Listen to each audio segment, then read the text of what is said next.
utility work for the project have been completed. They did complete the gravel work and some of that base work ahead of curb and gutter and paving as of last week. So now we're basically at the point where we'll start getting the surfacing put in and the last of the quadrants of the corners, that type of thing. So we're really coming in close to finishing now, and those residents will be happy to see that completion here fairly shortly, because every one of these projects is inconvenient for the folks that live along them. So we look forward to getting that completed.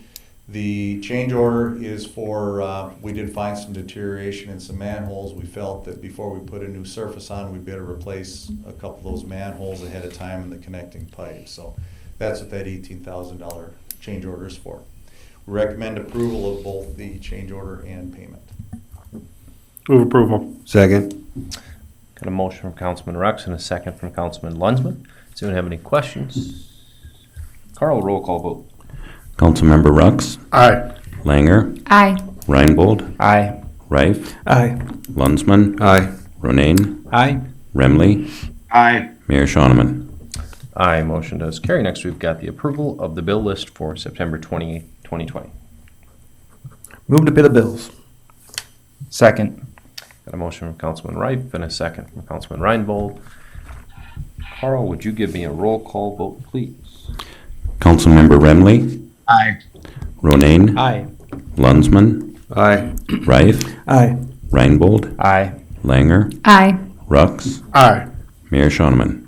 Aye, motion does carry. Next, we've got the payroll approval for the pay period from September 13th through September 26th, and for the city's share of Social Security, old age, and survivors insurance, retirement, health, and life insurance.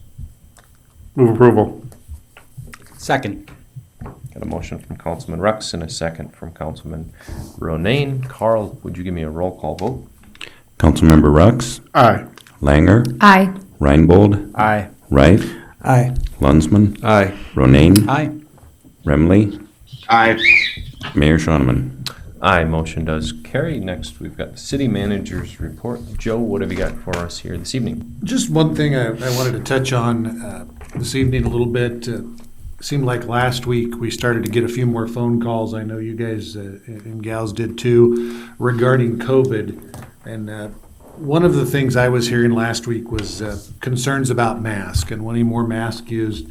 And one of the things we've really talked about was hospitalizations. That's really the big number. Well, over the weekend there was some conflicted news reporting, I think, on whether or not there was or wasn't capacity. So this morning I did check with both hospitals. They're comfortable with their capacity. They understand that the cases have gone up, and then hospitalizations do too. That lags a little bit, but we did go from about 20 hospitalizations to 40 over the course of this month. So it did double, but both hospitals have capacity.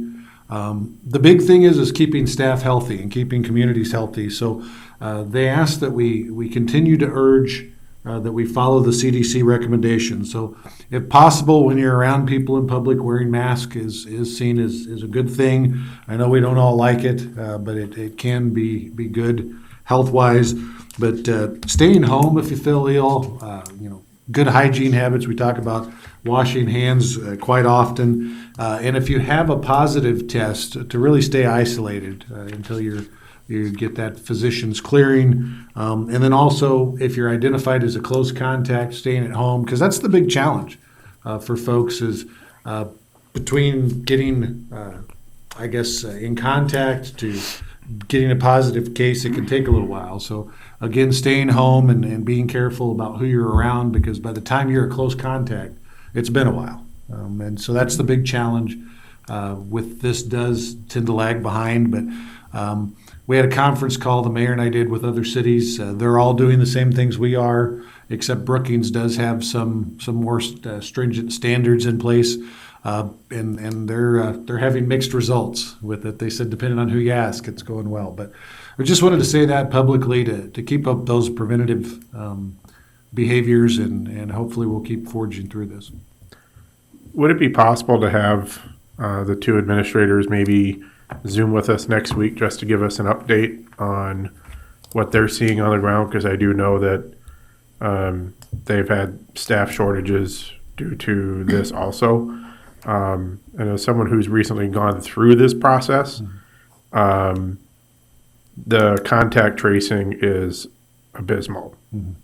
So it's just, like I say, I drove by Sanford today. The line was over probably 2 blocks long for testing. So it'd be nice to hear, do they have enough supplies? Do they feel that they can continue to test people who meet the requirements under the CDC guidance and all that? How do they think it's going? I think it would be, we haven't heard from them since June. It'd be nice maybe to get just a little update if they're willing to. Yeah, I'll check with them. Anything else, Joe? That's it. I will take a motion to adjourn. I'll give you one. Second.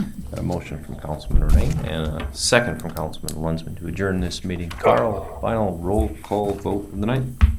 Councilmember Remley. Aye. Ronayne. Aye. Lunsman. Aye. Rife. Aye. Reinbold. Aye. Langer. Aye. Rux. Aye. Mayor Schoeneman. Aye. Motion carries. We are adjourned. Thank you very much.